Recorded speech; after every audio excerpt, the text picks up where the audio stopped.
911? Please, come here, now! Where do you need help at? St. Charles. Where in St. Charles? Oh my God, my husband shot my kids. Okay, I need to know where you are. I can help you, but I need help. Where are you? Somebody please help me. Okay, ma'am, what address are you at? Open the door. Call 911 now. Ma'am, what address are you at?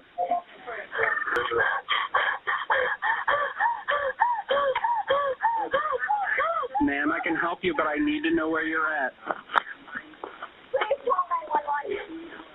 Please, I can't remember my address. Okay, could it be 450 South 1st Street? 450 South 1st Street. Yes. Okay, what apartment? Call ambulances. Okay, we're getting them headed that way. What apartment are you in? 406.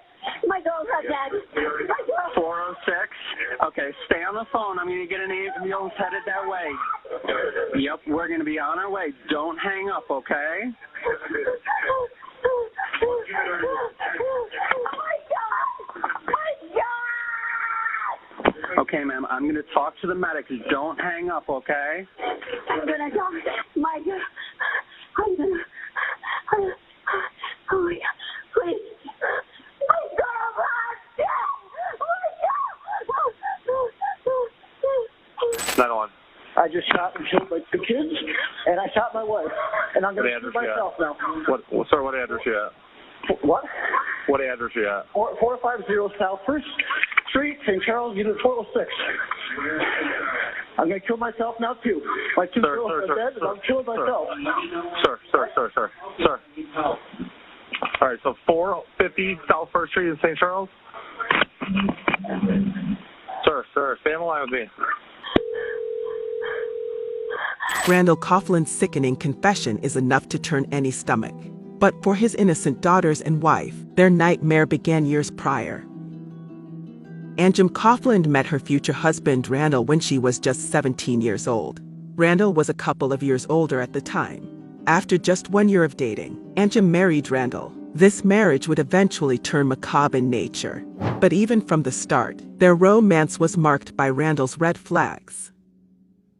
Anjum had emigrated from Pakistan with her family as a young teenager. Her parents were strict. They actually banned Anjum from dating. And they disowned Anjum once they learned of her marriage to Randall.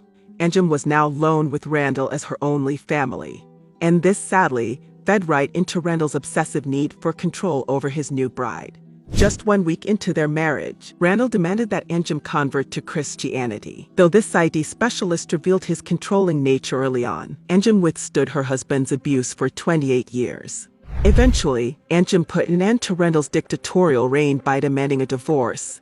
But in finally gaining the courage to stand up for herself, she inadvertently released a far uglier side to her husband. Randall's angry outburst had plagued the marriage from the start. And just 1 month before the horrifying 911 calls, police were called to the home after reports of a domestic disturbance. After this initial alerting of the authorities, Anjum and Randall called it a day on their relationship. But this, of course, didn't mean the end of Randall's controlling behavior. After Anjum moved out, Randall stopped her from seeing her daughters, and even stopped her from making simple communications with them. Everyday chatter via text messaging was not allowed. Anjum Coughlin managed to survive her horrific ordeal. She lived to tell a truly tragic tale. And years after the incident, Anjum was able to remember the fateful day in frightening detail. She remembered finding her daughter lying still, believing her to simply be sleeping, to then being confronted by Randall with his gun in hand. She says that her first instincts were to believe the gun to be fake. In the moment, the frightening reality did not seem a possible one. It was then that Randall informed his wife of the unthinkable. They're already dead. Randall then pointed the gun at his wife's head and told her that he wished for her to live on, so that she would suffer just as he had. It wasn't until Randall turned the gun down to Anjum's legs and fired that Anjum realized that her daughters were really gone. The day before Randall shot and murdered his twin daughters, he visited Anjum at her apartment, begging her for another chance at their relationship. For not the first time, Anjum insisted on the divorce, and this rejection seemingly sunk Randall into a hole that he would never climb out from. After killing his own daughters and then turning the gun on himself, police found Randall in a bathtub with 2 guns in his possession. Anjum was taken to the hospital where she was treated for her single gunshot wound. She may have survived this marriage-turned-massacre, but a part of her died with her 2 daughters. She says she will never forgive her husband for what he took from both her and her young children. And today, Anjum spends her time as an activist helping people to learn the signs of a controlling relationship. Randall's appalling act of murder-suicide begs the frightening question that even after decades of marriage, do you ever really know the person you're sharing your bedroom with? This next call may sound calm, but it only makes the conversation more chilling when you find out about the unforgivable act that Parminder Singh has just committed prior to dialing the Australian emergency services. What's happened? Why do you need police? What happened is, I love my wife so much, yeah? Mm-hmm. And I told her, if you're cheating on me, let me know. Mm-hmm. She said, no, that's not a thing. Mm-hmm. But she's been cheating on me. So what do you need the police to do tonight? Oh, well, we're going to come and collect the dead body. What do you mean, collect the dead body? I killed her. What's her name? Nikita Chawla. Right, give me 1 second. What's your name? Parminder Singh. Parmin. Yep. Der. And your phone number, is that the one you're calling off? Yeah, that's right. Nice one. What's your date of birth, please?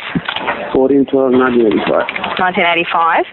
Can you tell me if you kill someone, how long the prison sentence for? I don't know. The police will be able to give you that information, okay? How long they're going to be on? They'll be there as soon as they can. Okay? I'm very scared. Do you have any weapons on you? I had one big knife which I used to throw. Do you still have the knife? I do have it, but I'm not holding it. It's sitting on a bed. You can call me before you come. I'll come outside, put in my hand. All right, hang on. Just calm down for me, okay? In the air, and you can arrest me. Have you had any drugs or alcohol? No. Only drug I have, I love her so much, that's the only drug I have. Okay. Do we need ambulance as well? Well, you need to collect the dead body. So, yes, you do need that. Okay. What's your phone number, mate? My phone number? Yep. I'm calling from that. Okay. I've been having anxieties and stuff, I don't know. So that's what my wife was telling me. I've been having that for a long time, been seeing doctor as well. Okay. Have you been diagnosed with any mental health concerns or anything like that? I had issues in the past. I had anger anxiety before, then, mainly anger anxiety. Anger and anxiety? Anger anxiety. Anger anxiety, okay. Yeah. Give me a moment. What's your name? I can't give you my name, I'm call taker number 2. Okay. Okay? No worries. Can you tell me when to come outside? The police will be out there as soon as they can. Can you just stay on the line with me? On the way? Just don't hang up, okay? The police have already been notified. They'll be out there as soon as they can. I just need you to stay on the phone. I'm just going to have a quick chat with my supervisor. Yeah, that's fine. All right, just stay on the line.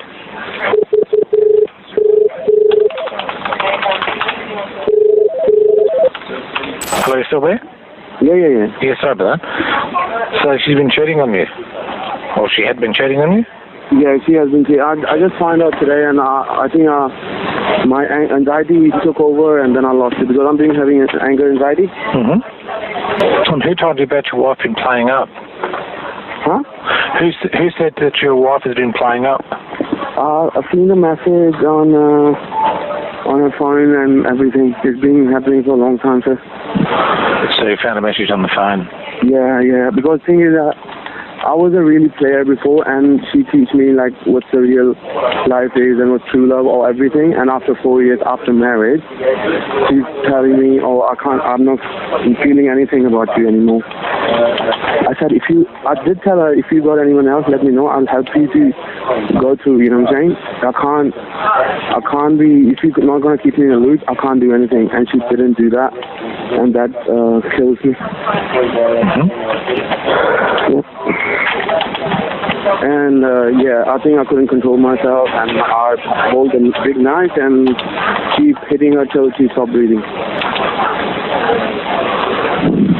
Where is she now? She's in our bedroom. I don't think she's breathing now. I don't know. Do you want to go and check on her? I don't want to go inside, sir. I'm getting scared because I did a stupid mistake. And can you send the cops, please? Or you're not going to do that? Yeah. Police on their way. Because I just want to get arrested and I want to live the rest of my life in prison because I think that's my destiny was. Australian police soon made their way to Parminder's house in Melbourne, Australia. Upon arrival, officials found a compliant Parminder and the gruesome discovery of his wife Nikita in an unrecognizable state. This jealous husband may have confessed to his sickening actions right away via a cool, collected phone call. But Parminder later stated that he was unable to remember the specifics of the incident in which he took the life of the woman closest to him. In his insurmountable anger, Parminder blacked out after finding the evidence of his wife's affair on her phone, namely photos of Nikita with a co-worker. Parminder claimed that the next thing he remembered was coming to with his murder weapon in hand and being unable to figure out why his wife was fatally injured in the bed before him. She was breathing heavily and she was bleeding, and I was like, why am I holding a knife and why is she sick? This deeply disturbing case of domestic violence ended with Parminder Singh getting the wish he expressed in the phone call. He would go to prison, though to the dismay of many, it would not be for the rest of his life. Parminder was sentenced to 22 years behind bars, being eligible for parole after serving 17. For Nikita's grieving family and friends, and for many members of the general public, this wasn't enough. The sinister spouse showed little to no remorse during his trial. As suggested by his comments during his harrowing phone call, Parminder seemed to view himself as a victim. His acts are inexcusable, though in his eyes, he had been betrayed by the woman he loved most. Parminder and Nikita actually married in secret around 4 years prior to Nikita's murder. By January of 2015, though, Nikita had grown tired of the relationship. She even told friends of her plans to leave Parminder. This likely only fueled Parminder's insecurities and jealousy, and caused his inner anger to build to a boiling point. Parminder will rightly spend the foreseeable future locked away, while Nikita's family does their best to remember their vibrant, ambitious loved one. Just months before her death, Nikita had graduated from university with a degree in performing arts. As a talented dancer, she had an incredibly intriguing future, one that was ripped away by a person who claimed to love her deeply. In the aftermath of the crime, Nikita's brother stated that he believed Parminder's only real worry during his disturbingly calm confession was being shot by police and being left dead just like he had left his own wife. Since his sister's tragic death, Tarang Chawla has dedicated his life in her memory, campaigning for causes that highlight the dangers of domestic violence. As a result, Tarang was named one of the top 40 under 40 most influential Asian Australians of 2020. His sister would surely be proud. But given the circumstances of Nikita's death, there is almost no light to come from such darkness. As Parminder rots away in prison, the bright side is that there is one less killer out there. These cruel cases leave us with more questions than answers, like what could drive a person to do such a thing. But most importantly, they remind us just how vital it is to stay vigilant, to help those in need, and to offer support to people in troubling relationships. Because without that help, they may have no escape.